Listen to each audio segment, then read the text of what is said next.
Every project needs a plan, and I've been getting into mischief drawing up a plan for this project. I'll show it to you if you promise not to laugh. Oh, come on, it's not that bad.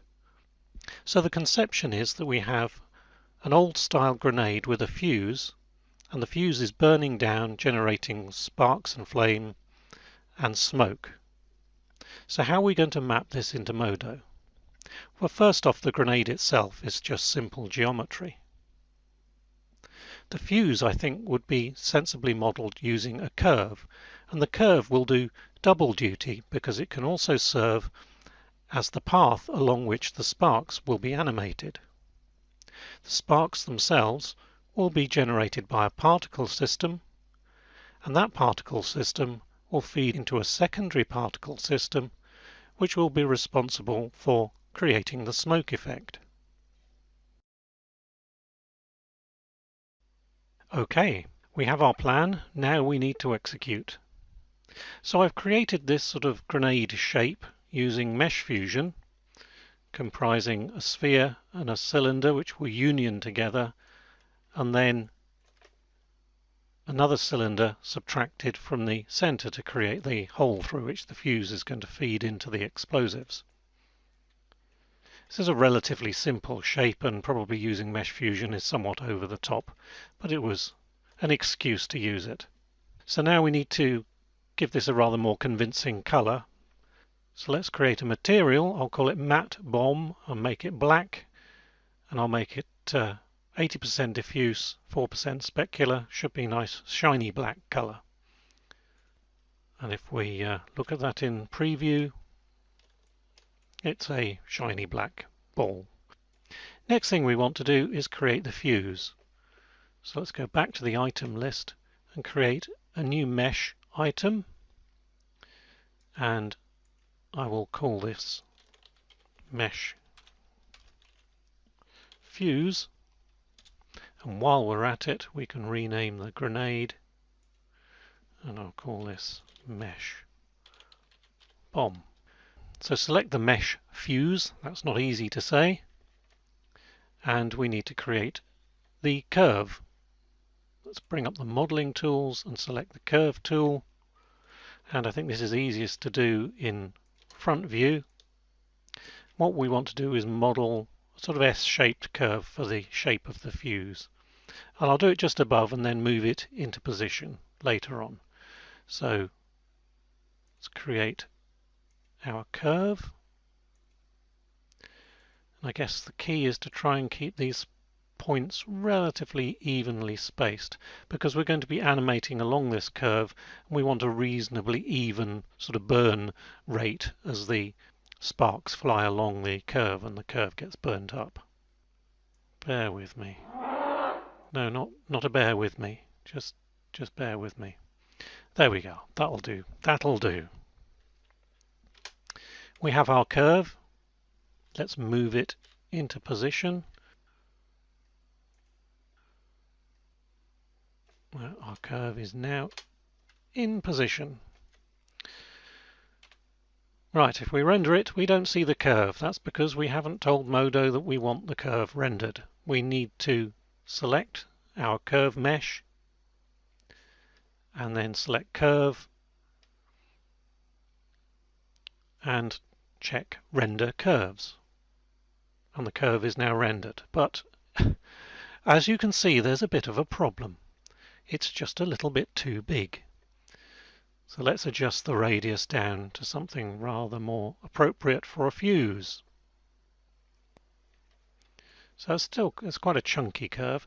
So at the moment the curve is being rendered as a surface, but what I'm going to do is I'm going to ask it to be rendered as polygons.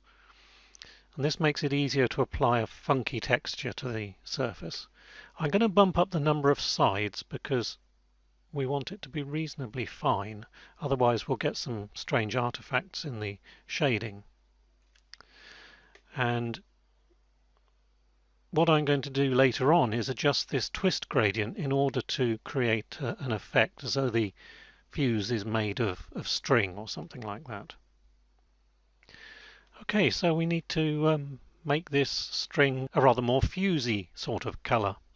Well, I'm not sure quite what colour fuses are, but I'm thinking that maybe it should be a sort of browny, grey sort of colour. So let's select the polygons of the fuse. Let's get rid of that and apply a material, and this time we will call this matte fuse, and let's select a colour. There, it's beginning to look like a grenade with a fuse. Okay, so I think we're at a point where we can start playing with particles. So returning to our plan, what we were going to do is animate a particle emitter along this curve. And what we're going to use is perhaps the simplest of the particle emitters, the radial emitter. This emits particles from a point or a small circle depending on the settings, and you can adjust the angle through which the particles are emitted. So let's create our particle emitter and add it to our scene. Notice that when we create the radial emitter, it automatically populates Modo's workspace with a simulation, and if we zoom out, you can see that the particle emitter is this item here. We can run the simulation and we will get particles. They're a little bit small and difficult to see, so what I'll do is I'll select the particle simulation and adjust the colour. I have an irritating fondness for purple. Wind up the size to something like 6, and now on the video you should be able to see the particles as they're emitted. Now this particle emitter is rather big for the scale of our model, so let's select the radial emitter and adjust its display size to something a little bit more appropriate. Now the size of this arrow indicates the velocity of the particles as they're emitted, and we will reduce that. We have an emission rate which determines how many particles are emitted per unit time, a cone angle which determines the zone through which the particles are emitted, and we also have the velocity settings. So let's reduce this velocity because we don't want them to be too enormously fast. We can adjust to suit later on. The velocity spread is a sort of random addition to the basic velocity, so that not all the particles are emitted at exactly the same speed, which will look somewhat unnatural. So I'll adjust that down as well. I'm going to take off inherit velocity. What inherit velocity does is it applies the velocity of the particle emitter to the velocity of the emitted particles, and through experience this doesn't tend to look very nice for the fuse burning, so let's turn that off. Right, we need to do a little bit of tidying up because these things have not got terribly useful names. Let's rename the simulation to Sim Sparks and the radial emitter to M Sparks.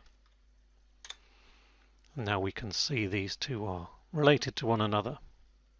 And just for an added piece of tidiness, I'm going to create a new workspace in which to put this particle simulation.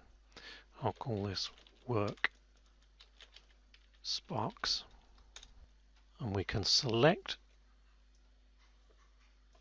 with the right mouse, drag, right click, and then move nodes to Workspace, Work Sparks, and then we can select Work Sparks. The next step is to constrain the particle emitter to the curve, as was our plan. So we want this particle emitter to traverse this curve. For that we need to use a path constraint, and we'll find that under the modifiers section. We need to select the object that we wish to constrain. In this case it's the spark emitter, and then the object that we wish to constrain it to. So hold down Shift and select the second item, and then we can constrain the particle emitter to the curve using this path constraint. So immediately the particle emitter has leapt to the curve, but it's at the wrong end, and I'm not terribly happy with the direction in which it's pointing either. I'd quite like this arrow to point along the curve rather than to one side of it, but we can fix that up. But first let's add the selected items into the workspace so that we can see what the constraint has set up for us. Okay, so this is the path constraint node, and the thing it's constraining to is this fuse, and the thing it is constraining to that curve is this spark emitter. Bear with me, I'm not going to make that joke again. So all of this has been set up automatically for us by the path constraint command. You can, if you want, set this up manually and do it step by step. So you'd attach a matrix compose to the fuse item and connect the mesh to the path constraint item, and then use the outputs from the path constraint to feed into the item that you're constraining to the curve. But that's an awful lot of fussing around when you can just do it automatically with one click of a button. However, if things don't behave as you expect, then sometimes it can be useful to know how this is all wired up, and then you can go and have a look and see if anything is amiss. Right, so as with the particle setup, I'd quite like to put these nodes in their own workspace. So let's create a new workspace and call this work spark follow. Okay, and then again select the nodes and right click, select move nodes to workspace spark follow. And now if we go into the spark follow workspace, there they are.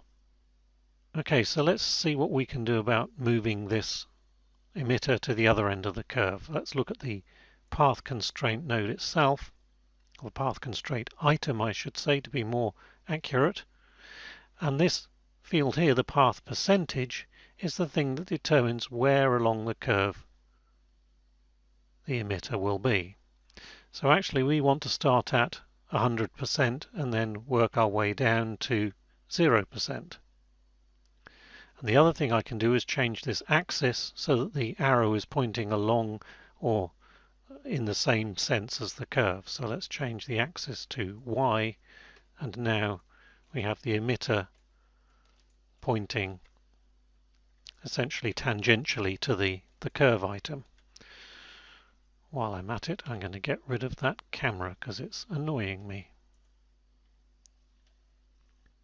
There, nice and uncluttered now. Okay, so let's set a key at that point so that we have our emitter keyed at 100% at time 0. And now let's go forward to frame 120, set another key, and this time we will set the percentage to 0.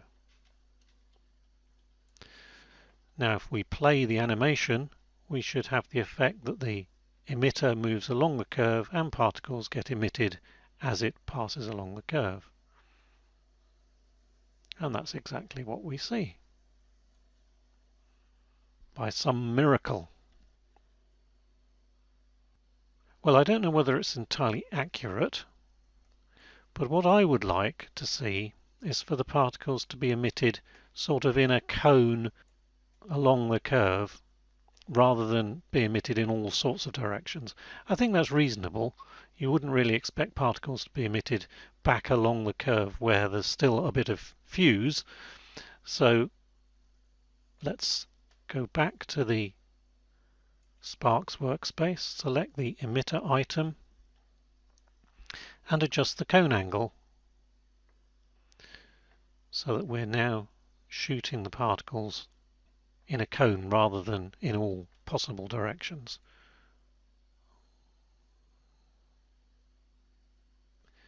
Now I've possibly constrained it a little bit too much there, but we'll see once we start rendering this thing what it looks like.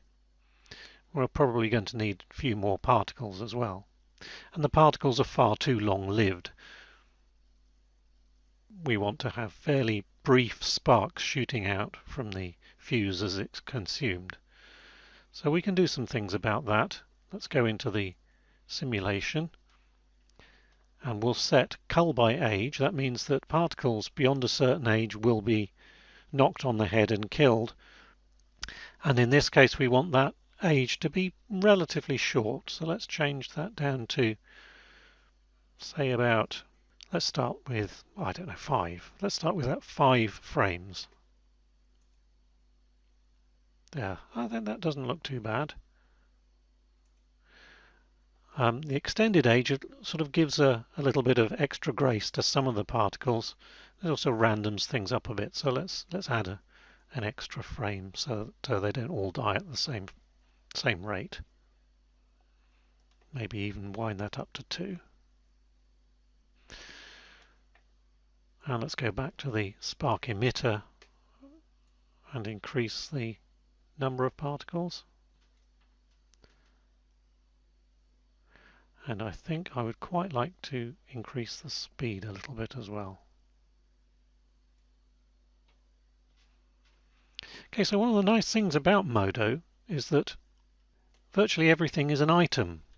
So there's no deep magic in constraining the emitter item to this curve. It's just treated like any other item, like a mesh. So before I go any further, I'd quite like to fancy up this fuse a bit. It's looking a bit drab and boring. If we look in the shader tree, we have a material for the fuse, but it's just a straightforward material with no textures or anything applied. So let's add a texture.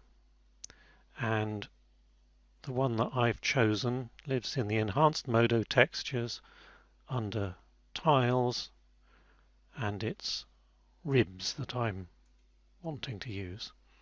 So I'll leave it set to diffuse color for now. You'll notice that what it's done is it's added some stripes. I don't want the stripes going that way, I want them going along the curve so that we can get the effect of a sort of string sort of material. So first of all we need to rotate this ribs material. So if we select the ribs material, let's expand this up so that we can see all of the options. Select the texture locator. Well, we need to change a few things here. First off, I don't want to use the solid projection, I want to use a UV map, and we don't have a UV map selected, so nothing is happening. If we select the one that's been generated for us, we now have the ribs along the length of the fuse, but again they're not going the right direction. I want them going longitudinally, so we can rotate the texture by 90 degrees using the UV rotation setting, and now the stripes are going along the curve. But we haven't got enough of them. Well, that's easy to fix. If we go into the texture settings, we can adjust the number of ribs until they cover the whole of the surface. I think about 12 is good. Excellent. So now that we've got the effect that we're looking for, what I'm going to use these ribs for is to modulate the diffuse amount. So basic channel diffuse amount. So that's now modulating the reflectivity of the material, and it might be nice to create some bump as well. So let's instance that texture and set the effect to bump. Surface shading bump. And now it looks as though we've got a bit of texture on the surface.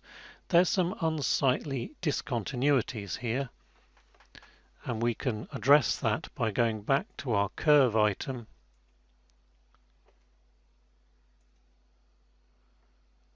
and reducing the curve refinement angle and now the curve is nice and smooth and we don't see any lumpy effects. Right, well, we're not going to see this fuse very close up in our animation, but there's one thing that's patently obvious to anybody who knows anything about string, and that is that these ridges are just going straight down the curve. We want to twist things up a bit, and that's where this twist gradient comes into play. We can apply a twist along the length of the curve according to a gradient graph, so it doesn't have to be a constant twist. We can adjust it any which way we like. In my case, or in our case, we would quite like for a constant twist. Let's bring up the gradient editor and try some things out. Let's add another key at 100% and adjust the curve to give us a twist. Let's twist again. I don't think that's anywhere near twisty enough, so I'm going to zoom out and wind this up a bit more. So that's looking a bit more stringy, I think.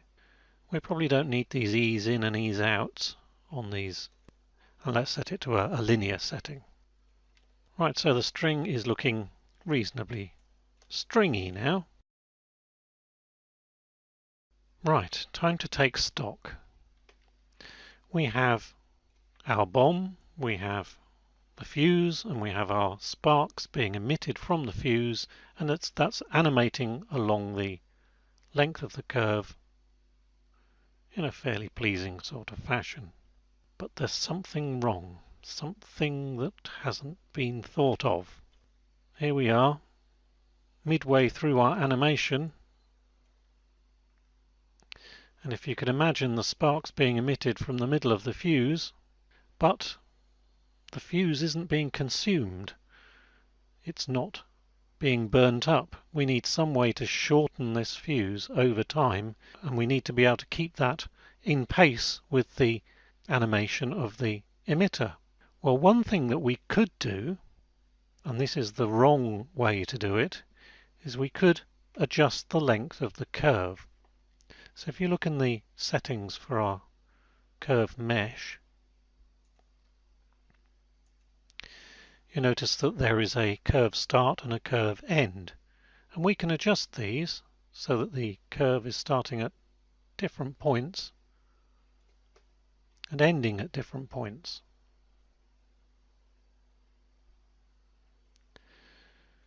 But the problem with these adjustments is that the twist is constant irrespective of how long the curve is. So we get the same amount of twist over a shorter distance, and we don't want that because the string isn't going to be compressing as we burn it up. That would be silly.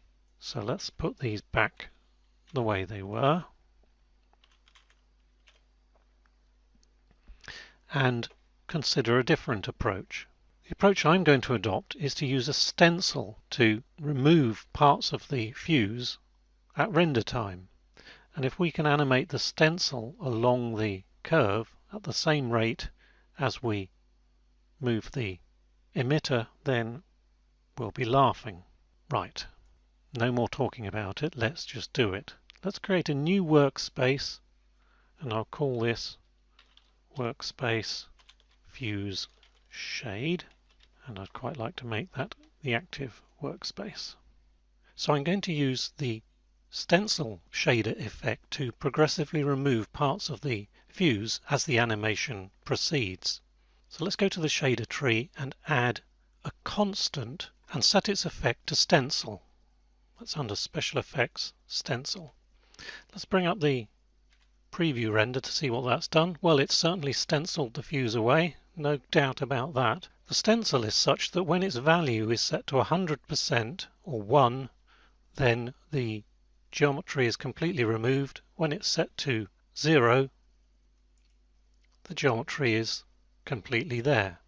So what we need to do is adjust this value as time goes by using the texture coordinate of the fuse itself. So what we need to do is adjust this value according to the time in the animation and the position along this curve, which we can measure in terms of the texture coordinates that we've generated for this surface. So we'll have texture coordinates running along this curve from 0 to 1, and we'll have a time counter over the 2 seconds of our animation also running from 0 to 1.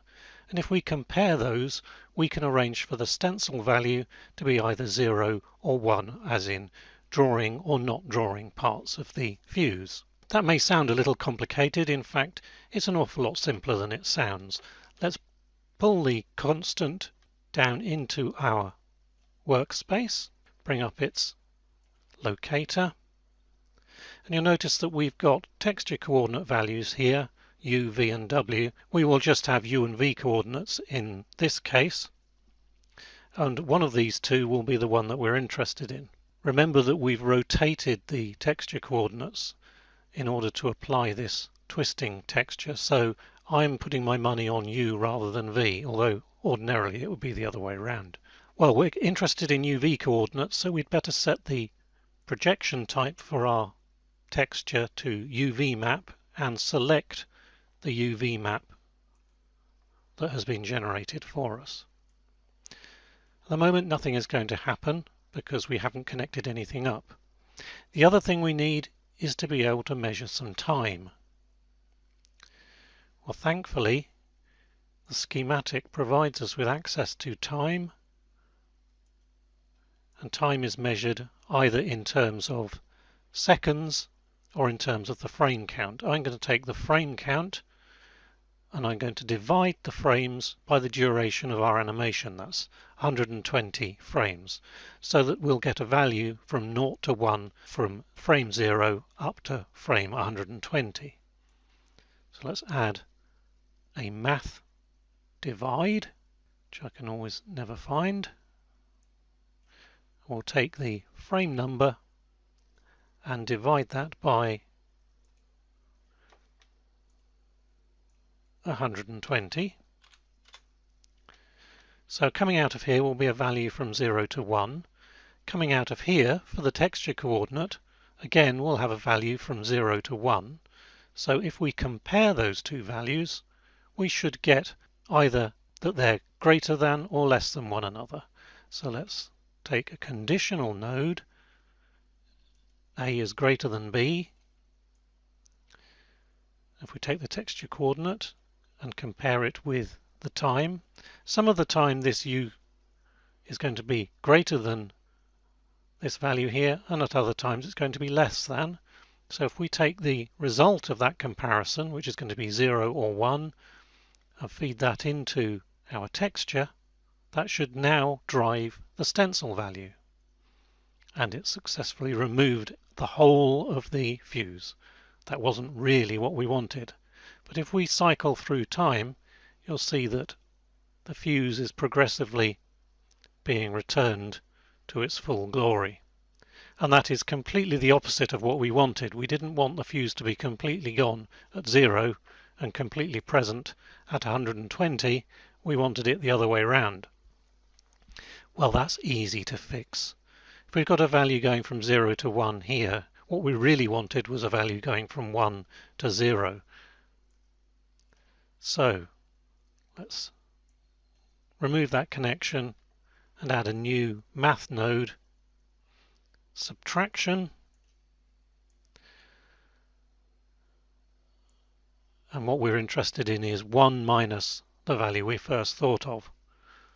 So let's put a 1 in here, and now this will go from 1 to 0 rather than 0 to 1, and hopefully at time 0 we'll have the whole fuse, at time 60 we'll have half a fuse, and at time 120 we'll have no fuse at all. Now you may notice that the stencil is removing the geometry and effectively leaving a hole. What I'm hoping is that we can get away with that. If we have enough sparks and stuff shooting out of the end of this fuse, then we probably won't notice that there's a hole here. If it turned out to be a problem, what we could do is create another piece of geometry inside of here, another curve for example, and have that curve shorten itself as the wick shortens, but I don't think that's going to be necessary. Right, okay, so we have a wick that is shortening over time. We have an emitter that is passing along the fuse and emitting particles. What we need to do now is to actually visualize those particles. So first off, let's check that things are working as we expect. Let's run the simulation. There we have our sparks shooting out of our emitter. As I say, we're probably going to need a few more. What we need to do before we render the particles is to cache the simulation. And that's done with this button here. Now as we scrub through the timeline, the particles have been cached and we don't have to run the particle simulation for the particles to be present. But we can't see them still because there's nothing attached to them. Particles on their own are not visible. We need to attach something to them, such as a volume item, a blob, or indeed we can add replicators which will attach geometry to each of the particles. Let me show you what I mean. Let's go back to the Sparks workspace where we find our particle simulation. In order to visualize the particles, we need to attach something to this output from the particle simulation. Let's do something silly to start with, just to give you the idea. Let's add a blob item into our scene, and I'll add that into the schematic and feed the result of the simulation into the blob. Now the blob is much too big, so let's reduce the size to something sensible. And now you can see that our particles have turned into a gloopy mess. They don't look very much like sparks. So in fact we don't want blobs. I was just doing that to give you the idea that there are different ways of visualizing our particles. Another thing you may notice is that these blobs are quite a long way away from the end of the fuse. We're going to have to fix that up in a minute. So let's remove the blob because we don't want a blob. And rather than a blob, let's add a volume. Again, the volume is much too big. We need to adjust the size of the volume to something a bit more suitable.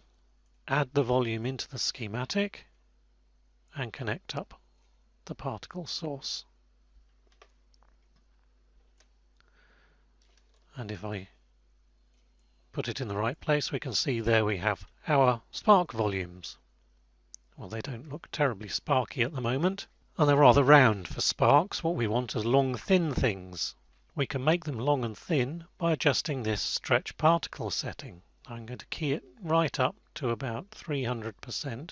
Now they're beginning to look a bit more sparky, but rather smoky still, and we'd quite like to have these sparks change colour over time. I think those are still a little too large. Reduce it to 5mm, and I think now is the time when I'm going to crank up the emission rate so we have far more sparks coming out. 100 is a nice round number. Let's recache the simulation, and there we have a whole bunch of sparks. Well, sparks are emissive things, so we need to associate a material with these sparks that's going to make them shine. Let's go back to the item list. Now, volumes don't have any geometry associated with them, so we can't attach a material in the ordinary way by using, say, the M key. What we can do instead is to associate an item mask.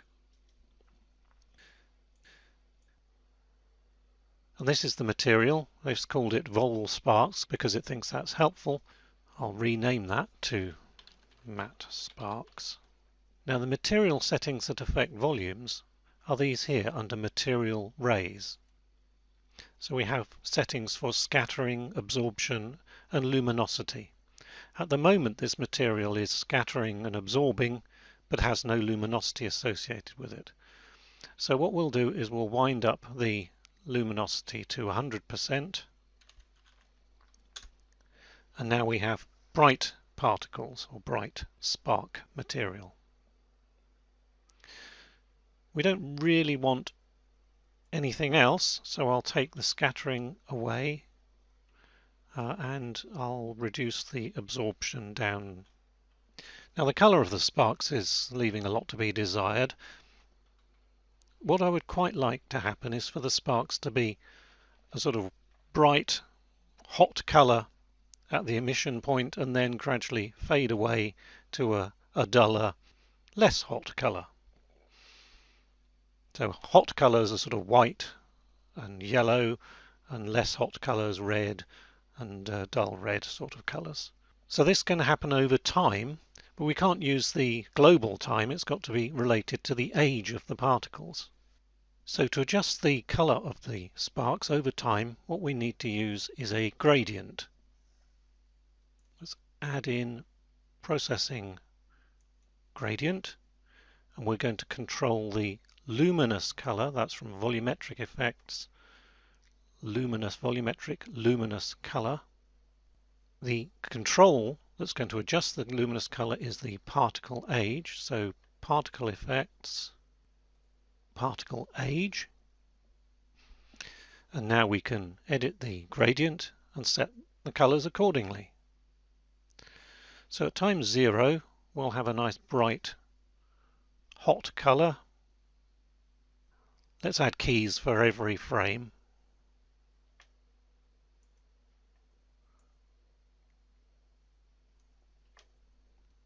And we'll gradually move towards the orange end of things. So the older particles will be redder. Okay, so I'm gonna stop fiddling around for now, and I'll live with that. The next thing I'd quite like to do is have these particles gradually fade over time. So we have two ways that we could adjust the density. We could either do it directly in the shading tree, or we can adjust it in the volume itself. Let me just show you the volume control. So here in the volume settings we have a density gradient, and we can bring up a gradient editor directly in here, or we can do it the same way as we've done the colour, and in the shading tree let's add another layer, again processing gradient. We will set this to volumetric density and set the control not for the heart of the sun but to particle effects, particle age, and now we can edit the gradient. We don't really need to set keys over all of the times because we'll have just a nice smooth decline in the density over time, and that'll do for now. We can always come back and adjust later on if it's not looking up to scratch. So the next thing we need to address is the fact that these emissions are not actually coming from the end of the fuse. The reason this has happened is because we're using different techniques for animating the position of the spark emitter and the way that we're cutting off the end of the fuse. To show you what I mean, let's go back to the Sparks Follow workspace and let's look at the animation on the path constraint for our emitter. If I bring up the graph editor to show you the shape of the curve, you can see that it has this ease in and ease out pattern, whereas the way that we're animating the stencil is entirely linear, going from 0 to 1. So what we need to do is make this curve match the implied curve of the stencil animation. And we can do that by making these into linear rather than smooth options. Now Modo tries to be helpful by putting in these smooth curves, which is usually what you want in animation. You don't want sudden abrupt changes, but in this case the straight linear curve is what we want. And we mustn't forget to recache the particle simulation, otherwise we won't see the benefits of our change. So that's fixed that problem. Okay, so I've made those adjustments to the position of the emitter, and I've also sneakily increased the luminosity amount of the particles to give them a bit more oomph. I think I'd like to make a few little adjustments before we try a test render. So I'll go back to the Sparks emitter and I will increase the emission rate. I think I want a lot more particles. Let's have 400. And recache. There, that's looking a lot more vigorous. You can really imagine that the thing is on fire now. So it's time for a test render. I'll use the test render in the preview because I've got limited time and I want this to happen before I go to bed. So render animation, and we'll give it 5 minutes. I'll save it as a movie and I'm going to call it bomb no smoke.avi. As you can see, I've already been doing this whilst you weren't watching, but we'll create a new one, bomb no smoke.avi, and we wait for 5 minutes. Right, the render is complete, so let's have a look at it. Okay, so dynamically I think that's looking okay. We might want to refine some of the features of it. I might want to speed up the velocity of the particles as they're emitted, but I'm generally reasonably happy with that. Remember, this is a timed render, so the quality is fairly low. It'll look a lot cleaner when we render it properly. So what's next? Well, what I would like to do is to add some smoke to this system.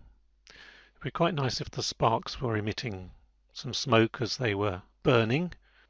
There's a couple of ways that we might do this. One would be to, for example, create another emitter which follows along with the spark emitter and have that emit smoke. And rather than have the sparks shoot out at the end of the fuse, we could have smoke particles drifting upwards. I think what I will do, though, is show you a technique which is somewhat ubiquitous in particle systems, and that is to use the sparks as a particle emission source in their own right. So the sparks themselves will be emitting the smoke particles. This will give us a slightly different effect, but it will demonstrate a very useful technique, and that is chaining particle systems together so that one particle system can create another one. Let's go back to this sparks schematic. And what we're interested in doing is taking the particles that have been generated from this particle system and use those as the source of emission to feed into another particle system. Let's add a new particle simulation, and feeding into that we will have our new source of emission. And in this case, the source that we're interested in is called a source emitter. It's automatically connected in. In fact, it's got a little bit too enthusiastic. We don't want that connection. The one we want will come from the first particle system. So now particles, our spark particles, are going into a source emitter, and that source emitter will emit particles from each of the particles in the spark system, and those will go into their own separate particle simulation. Let's give them a distinctive color and make them nice and big. And, well, let's give it a whirl, see what it does. Okay, right, well, yes, that is interesting. Okay, so the particles are indeed emitting their own yellow particles, but they're going in all sorts of directions and there's far too many of them. We want a fairly limited number of particles emitted. So how are we going to make the smoke go upwards, and how are we going to reduce the amount of it? Well, reducing the amount is fairly straightforward. We'll go into the source emitter and reduce its emission rate to something fairly modest. I don't know what is a good number. We'll find out. Let's try 50. Right, so there's far fewer particles being emitted there. I'm going to change the initial velocity of these particles. In fact, I'm going to set it to 0. Would have been a lot easier just to type 0. Let's do that. So now our smoke is being emitted, but it's not terribly dynamic anymore because I've set the velocities to 0. We need something to push the particles upwards, or to blow them upwards. And to do that, we need to use a force. Here are the forces, and there's a wind force here, which is just the dab, really. So let's add in our wind force. Let's select the particle system that we're interested in and add the wind force. That will be attached automatically to our particle system. And now we can try again and see what happens. Our particles are nicely going upwards, possibly a little bit too vigorously. I will reduce the velocity of the wind to something a little more manageable.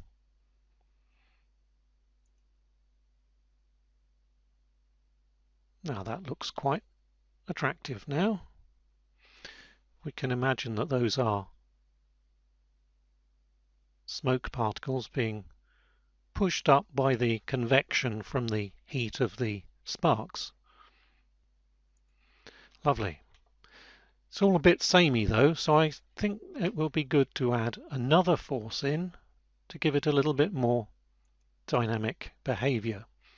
And the one that is good for that is the turbulence force. So this will simulate the effect of eddies and, well, turbulence in the atmosphere as the smoke is emitted. We will probably have to fiddle with the settings in this as well. As you can see, it's a little bit on the blowy side. So let's reduce the strength. We want a fairly modest effect, I think. Again, that's too strong.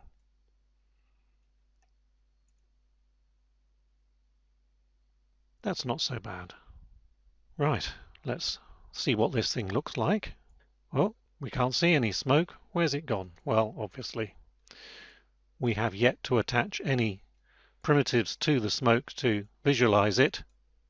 What we need to attach, actually, I keep fiddling around with this and avoiding the bright side in the backdrop.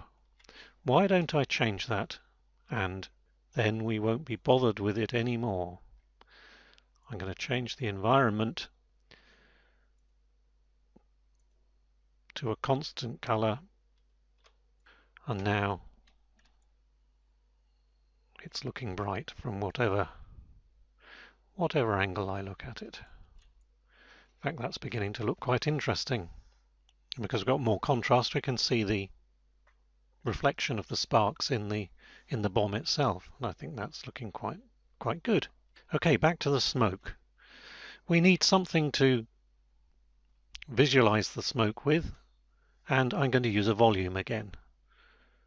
So let's add an item, a volume, and remember these volumes are much too big to start with. I'm going to rename this to vol smoke, and I might as well do some other renaming as well while I'm here. Let's rename the source emitter to M smoke.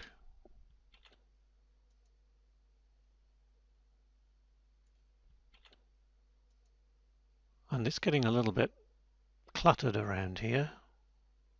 So I'm going to use Control G to group those and rename that to sparks. And this is all to do with smoke. So Control G to group and rename that to smoke. And I've missed one. This particle simulation here is sim smoke. Move that into the smoke group. Right, much tidier. I could put those into a group and call it meshes. Right, everything's a lot more tidy now. So what was I doing? the smoke volume needs to be a bit smaller. So let's wind its size right down to maybe, I'm thinking about 20 millimeters maybe, but it's probably going to be wrong. Let's bring that into the schematic and attach it to our simulation, and we need to cache the simulation. There we go, some smoke. Look at that. I'll be okay. I can tell you're not impressed. It's okay if you were watching this smoke from far, far away, then, yeah, well, even then, maybe you wouldn't think it terribly convincing. What we need to do, I think, is give the smoke a bit more texture. And we can do that. That's entirely possible. But first we need to do the old trick. We need to add an item mask for the smoke. Here we have our smoke.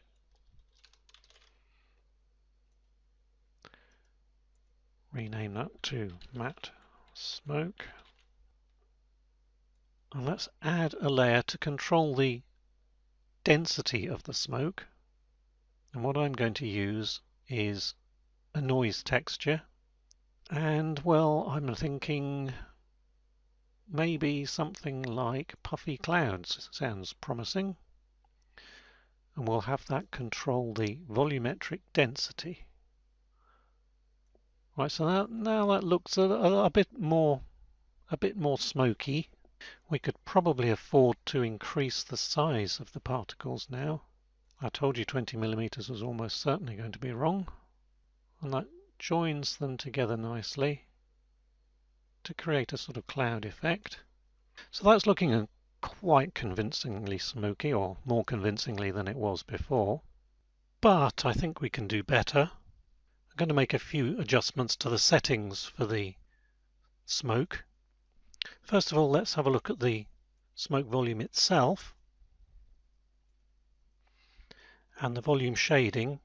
And the particular settings that you adopt will depend on precisely what effect you're looking for. But I'm going to change the fall off to 5% and the level to 57%. Don't worry, it's going to come right in the end. And next, I'm going to go back to the puffy clouds volumetric texture and make some adjustments here. I'm going to make the scale somewhat larger. Let's bring that up to 2 meters instead of 1. And then finally, let's adjust the base material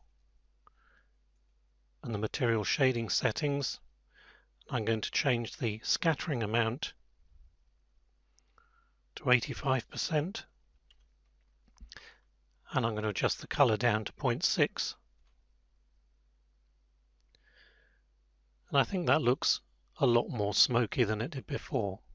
Now it's a little bit unfortunate, but the smoke that's being emitted by these sparks here is somewhat obscuring them, and it would be nice if the smoke didn't get in the way quite so much. We might expect that the vapors coming off of the sparks won't actually form the smoke until they've drifted somewhat away from the sparks. Well, at least that's my justification. So what I'd like to do is adjust the density of the smoke according to the age of the particles. Or we can do that in the same way that we set the volumetric density. We can add a layer, and I'm going to add a gradient layer. You've seen this sort of thing before. We'll set the effect to volumetric density, and rather than just replace the underlying volumetric density from the puffy clouds, instead we will multiply. And now if we create a curve over the lifetime of these particles such that the volumetric density is 0 at the start, it then ramps up to 1 after a few frames, maybe 20 or so frames, and then stays dense for a while and then fades away towards the end, we should get the effect that we're looking for. So let's edit this gradient. First we need to set the effect to particle age, and now if we edit the gradient and let's set some keys, maybe let's say about 20 and about 40-ish, I guess. It doesn't really matter. Well, it does matter, but something is better than nothing. Let's bring down the initial density to 0. You should see that now the smoke is less dense near the sparks. I think I'll set another key and bring this one right down. And let's make this into a clean break, a linear break like that. Rather than fiddle graphically, we'll just set that to 0 and set this one to 0 as well. And I think that's more or less what I was looking for, except that we need to bring the density back down again towards the end. Let's have it gently fade away. Again, the precise details are not that important. That's perhaps a little too abrupt. I think I'll leave it at that. So I think we've got to a point now where another test render is in order. And again, I'm not going to make you wait 5 minutes for this test render. We'll render it as a movie and give it 5 minutes to render. And again, I've already been doing this, so we'll have bombwithsmoke.avi and save. And I will pause the recording. Doesn't 5 minutes go quickly when you're not paying attention? Okay, so we've got our render completed. Let's have a look at it.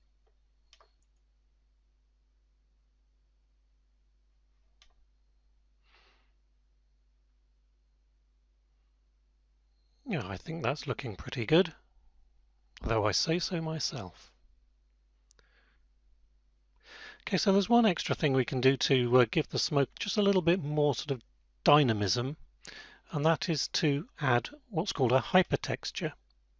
If we go back to the smoke volume and the volume rendering or volume shading properties, you'll see this section here called hypertexture. And this can add some animation to the texture. Ordinarily, the effect speed would be set to 0%, which means that the hypertexture isn't going to do anything. If we adjust the effect speed up to say 30%, then this will translate through the volume texture of the puffy clouds to give the effect that the smoke is sort of roiling and bubbling as we go through the animation, and it just adds just that little bit more detail to the animation. So having done that, I think it's time for a full render, and we'll have a look and see what the final animation is going to look like. So if we render the animation, for now I'm just going to render it as a movie, and we'll call this, I don't care, Bomb Final. Okay, I've got a ransom note. Bomb Final. And again, let's pause the recording. Time flies like an arrow. So this is the result. I'm pretty pleased with this as the start. There's lots more we could do with it, but I'll leave that as an exercise for the viewer. We could increase the render settings to get rid of some of the noise, and we can make the emission a lot more lively by varying the velocities and emission rate. I think it would be sensible to add a morph map to the fuse because it just sits there rather stiffly at the moment, and it would be interesting to move the camera view. And if you have access to post-processing tools like Nuke, then you can add some extra effects such as glows and soften up the look of it. Here's one I prepared earlier.